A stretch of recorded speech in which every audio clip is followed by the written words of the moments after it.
అందరికీ నమస్తే, good morning. ఈరోజు ఆంధ్రజ్యోతిలో వచ్చిన ముఖ్యమైన వార్తలను ఒక 10 నిమిషాల పాటు చూసుకుందాం. సో ఆంధ్రజ్యోతి పేపర్ మీలో ఎంతమందికి ఇష్టమో వాళ్ళందరూ ఖచ్చితంగా లైక్ చేసి సబ్స్క్రైబ్ చేసుకోండి. సో వీడియో చివరి వరకు చూడడానికి ట్రై చేయండి, లైక్ చేయండి. సో ఈరోజు ఆంధ్రజ్యోతిలో మెయిన్గా ఏంటంటే మద్యం స్కామ్ గురించి రాశారండి. మద్యం స్కామ్కు రాజకేశ్ రెడ్డి ఆర్కిటెక్ట్, ఆయనకు బెయిల్ ఇచ్చే ప్రసక్తే లేదు, ఇన్నాళ్ళకు జైల్లోనే ఉండనివ్వండి, ఇంకొన్నాళ్ళు జైల్లోనే ఉండి అని చెప్పి సుప్రీంకోర్టు వ్యాఖ్య చేసిందంట. 3,200 కోట్లు అంటే చిన్న విషయం కాదు. A7 ముప్పిడి అవినాష్ నీడల రాజకేశ్ రెడ్డి, ఆయన లొంగిపోతే బెయిల్ గురించి చూద్దాం, సుప్రీంకోర్టు తీవ్ర వ్యాఖ్యలు అంటండి. సో రాజకేశ్ రెడ్డి బెయిల్ పిటిషన్పై డిస్మిస్, నిందితులైన అధికారులను అరెస్ట్ చేయకపోవడంపై ఆగ్రహం అంట. సో అధికారులతో పాటు ఇంకా చాలామందిని అరెస్ట్ చేయాల్సి వస్తుంది, వీళ్ళు ఇంకా అరెస్ట్ చేయట్లేదు. రాజకీయ నాయకులకు ప్యూర్గా సంబంధం ఉందండి, పెద్ద పెద్ద వాళ్ళు అరెస్ట్ చేయాల్సి ఉంది ఇంకా.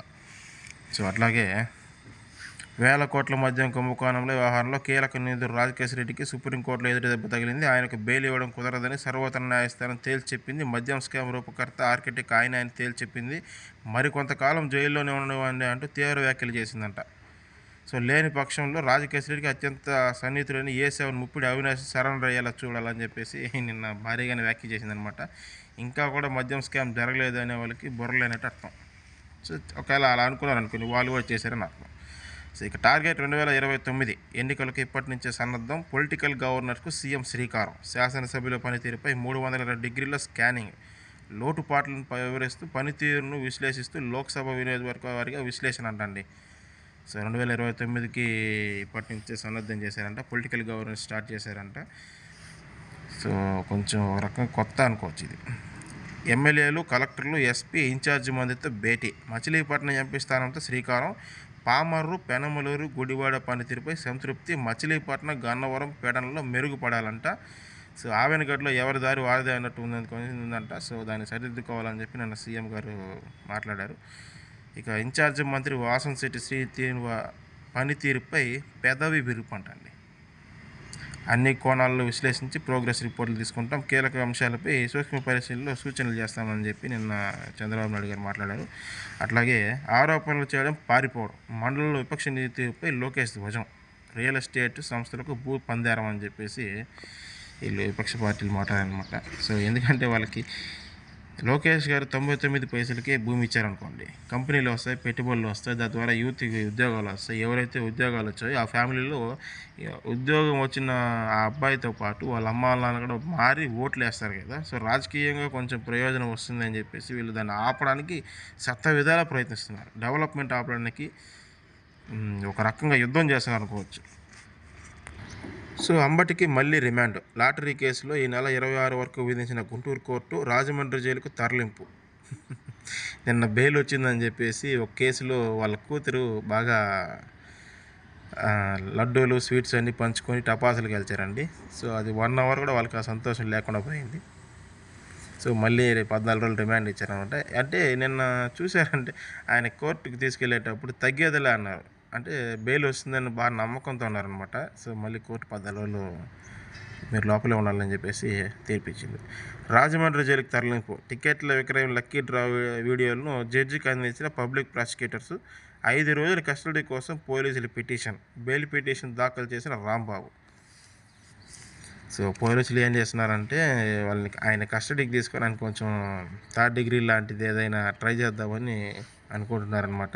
సో ట్రై చేస్తే కొంచెం నోరైనా కంట్రోల్ ఉంటుందేమో. సో కోర్టు ఆవరణలో ఇంకా అంబటి అతి తగ్గేదేలా అన్నట్టుగా సైగులు. డోంట్ టచ్ మీ అంటూ పోలీసులకు వార్నింగ్ అంట. మానసిక పరిస్థితి కొంచెం బాగాలేనట్టుంది. ఇక నా గొంతు నొక్కేందుకే ప్రతిపక్ష హోదా ఇవ్వలేదు, అసెంబ్లీలో మాట్లాడే ఛాన్స్ లేనందునే మీడియా ముందు మాట్లాడుతున్నా, కల్తీ నెయ్యితో వైసీపీకి సంబంధం లేదంటే అవే అబద్ధాలంట. సో వెళ్ళండి అసెంబ్లీలో వెళ్ళి మాట్లాడండి, మీరు మాట్లాడితే ఖచ్చితంగా టైం ఇస్తారనుకున్నా, కాకపోతే మీకు మోహం లేదు వెళ్ళడానికి. అది ఏంటంటే ప్రతిపక్ష నేత హోదా ఇవ్వాలి అంటే 18 సీట్లు ఉండాలి. అది మీకు కూడా తెలుసు. 11 సీట్లు పెట్టుకొని నాకు ప్రతిపక్ష నేత హోదా ఇవ్వలేదని వాళ్ళు ఇవ్వరు, రాజ్యాంగపరంగా అది ఇవ్వరు, సరేనా. మీరు ఏ హోదాతో 2019-24 మధ్యలో మీరు చంద్రబాబు నాయుడు గారిని మాట్లాడారో 23 సీట్లు వచ్చాయి, దాంట్లో ఒక 5 లాగేస్తే మీకు ప్రతిపక్ష నేత హోదా ఉండదు అని చెప్పేసి అదే కాన్సెప్ట్తో ఇప్పుడు వీళ్ళు కూడా ఇవ్వట్ల. సో ఒకసారి ఆలోచించండి, ప్రతిపక్ష నేత హోదా ఇవ్వాల్సింది ప్రజలు. వాళ్ళు ఇవ్వకుండా, అది కూడా ఇవ్వకుండా ఓట్లు వేసారంటే టీడీపీకి మీ కొంచెం అవస్థ పడ్డట్టే కదా. సో అది తెలుసుకొని మారాలి. 30 లక్షలకే 30 ఎకరాలంట. జగన్ హయాంలో బొత్స కుటుంబానికి అనిశ్చిత లబ్ధి. పెట్టని పరిశ్రమకు గ్రోత్ సెంటర్తో భూములు అడ్డుగోలుగా కేటాయించిన వైసీపీ ఇప్పుడు గీతం భూముల ప్రగతిపై యాగి అని చెప్పేసి ఒకటి రాశారండి. 30 లక్షలకే 30 ఎకరాలు ఇచ్చేసారంట బొత్స సత్యనారాయణ గారికి. ఎంతైనా సీనియర్ కదా, ఇంకో 10 ఎకరాలు కలిపి ఇచ్చుంటే సరిపోయి. ప్రతిష్టాత్మకమైన గీతం యూనివర్సిటీకి భూమి ఇవ్వడాన్ని తప్పుపడుతున్న శాసనమండలి విపక్ష నేత బొత్స సత్యనారాయణ గారు తాను మాత్రం ఎంచక్కా ప్రభుత్వ భూములు సొంతం చేసుకున్నారు. పెట్టని పరిశ్రమ పేరుతో 30 కోట్ల విలువైన భూమిని 30 లక్షలకి కొట్టేశారంట. అంతే తీసుకుంటారు, దాన్ని రికవరీ చేయండి చూద్దాం.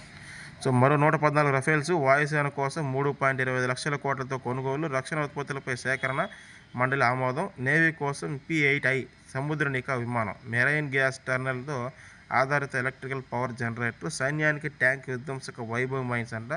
మొత్తం 3,60,000 కోట్లు కొనుగోలుకు ఆమోదం ఉంటుంది.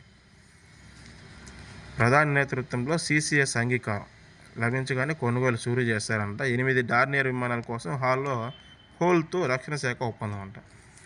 సో రక్షణ శాఖ కొంచెం బడ్జెట్ బాగా పెంచినట్టుందండి. అట్లాగే లీడర్ ఆత్మీయ కలయిక. కూటమి ఎమ్మెల్యేల కుటుంబాలతో లోకేష్ ఉంది భేటీ. తొలి రోజు మంత్రి కొల్లు, ఎమ్మెల్యేలు బోడే, యార్లగడ్డ, మండలి, కాగిత వర్ల కుటుంబాలతో భేటీ.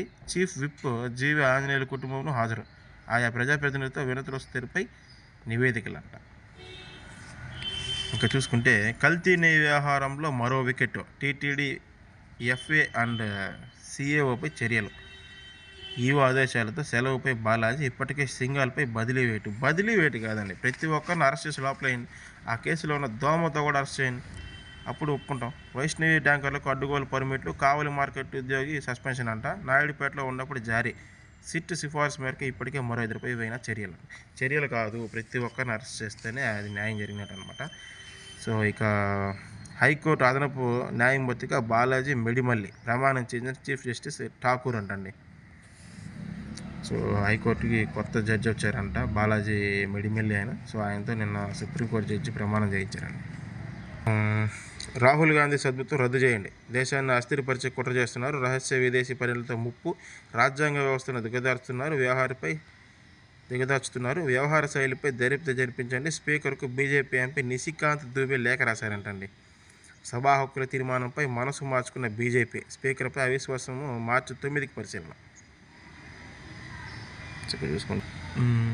పోలవరం 85% పూర్తి. కేంద్ర సాయం 27,000 కోట్లు. 2024-25లో 5,512 కోట్లు విడుదల చేశామని చెప్పి లోక్సభలో కేంద్ర ప్రభుత్వం వెల్లడించిందండి.